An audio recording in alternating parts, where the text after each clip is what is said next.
All right, joining us now, he is the host of CRTV's Levin TV, the host of Life, Liberty, and Levin. Wow, you had big ratings this weekend right here on the Fox News channel. I call him the great one, Mark Levin. We missed you a couple of weeks, and we're glad you're back, my friend. Let's talk the election. Thank you. Well, you know what? It's time for we, the people, to stand up for ourselves, for our families, for our faith, for our country, for our party, and for our president. You know, the media have interposed themselves in this election, Sean. We're actually fighting the media, we're fighting the Democrats, we're fighting academia, we're fighting Hollywood and all the rest. And 64% of the voters say the press has done more to divide the country.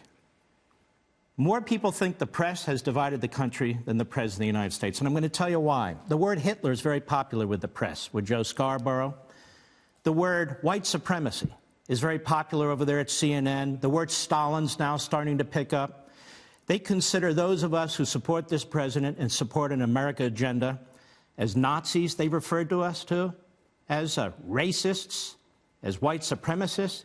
Every time there's some horrific event, they try and pin it on us, pin it on our president, pin it on our party. It's really time, America, to push back. Enough is enough. We cannot turn any part of this government over to these radical, hardcore Democrats and their mouthpieces in the media. And I want to give you a few examples here. They talk about the president, his tone, and the relationship to violence. The president hasn't caused any violence. When Antifa's out there beating up people, the Marxist militia, the media are very passive, rarely say anything. When Bill Clinton pardoned the FALN terrorists who murdered 4 people and injured 44 other people, I don't remember them saying Bill Clinton was contributing to a violent tone in this country. When Barack Obama commuted the leader of that organization, who never repented, I don't remember them bringing that up. When Barack Obama befriended Bill Ayers and Bernadine Dorn of the Weather Underground and the SDS, the bombers, domestic terrorists, I don't remember anybody talking about him and violence and the tone of violence. Do you? Obama opens an embassy in Cuba, a genocidal police state. He's celebrated. Donald Trump moves our embassy from Tel Aviv to Jerusalem, the capital of Israel, and he's attacked by fools like Steve Schmidt over on MSNBC. Now let's talk about immigration briefly. Dwight Eisenhower, he's not considered a white supremacist, is he? He's not considered a racist, is he? Dwight Eisenhower, when he became president of the United States, he created a program called Operation Wetback. That's not me. That was him. Operation Wetback. What was that?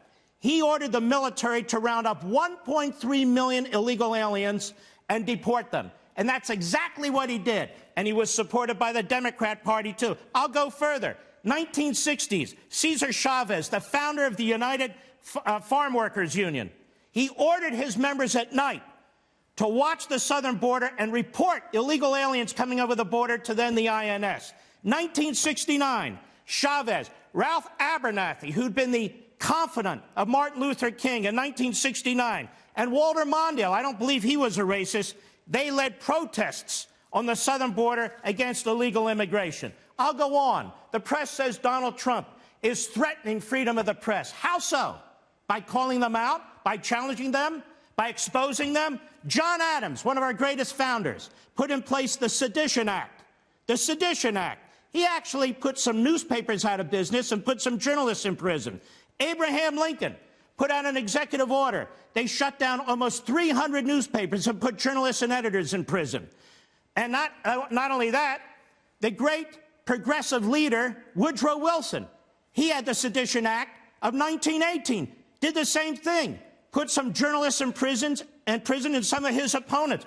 Donald Trump hasn't done anything like this. He's not rounding up illegal immigrants who are in this country by the hundreds of thousands. He's not shutting down newspapers. He's not putting journalists in prison. Yet they refer to him as Hitler and as Stalin. And then we have this policy where we separate children from their parents who come here illegally, not because we want to put them in cages like Obama did, but because we want to protect these children from coyotes, from kidnappers. You got to sort them out and figure out who's who since they're here illegally. And they said, well, he's putting them in internment camps. Actually, it was Franklin Roosevelt who actually put Japanese Americans and Americans of Japanese descent in internment camps. They don't call him Hitler. They don't call him Stalin or anything of the sort. And I'll even go here. They attack our president. They say a womanizer. They bring the Stormy Daniels in front of TV, left and right, left and right. This president has been our president. He's conducted himself in the Oval Office with great acumen. Great acumen. Now, people are laughing. JFK was having affairs constantly in the Oval Office in the White House with an East German spy, with a mob boss girlfriend, with a 17-year-old intern, and he was outdone by LBJ. We don't talk about that stuff. How come? Because our goal, you see, is to trash the President of the United States. The media in this country, America, is campaigning against you, campaigning against your values, campaigning against your virtue, against the Declaration, against the Constitution.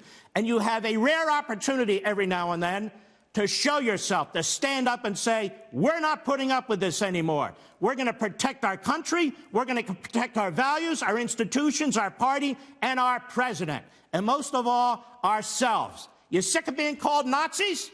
You're sick of being called racists? You're sick of being called white supremacists? Then you need to vote. And you need to vote now if you have early voting, and you need to vote Tuesday, and you need to be your own precinct captain and bring out 4, 5, 6 people and make sure you vote.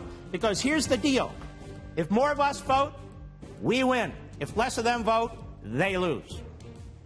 Mark Levin, by the way, I want to say publicly our condolences. I knew your dad. He recently passed away, a great man. Thank you, my friend, for being with us. Don't miss it. Thank you. Mark Show, big show this weekend. Life, Liberty, Levin. You don't want to miss it Sunday night, right here on the Fox News Channel.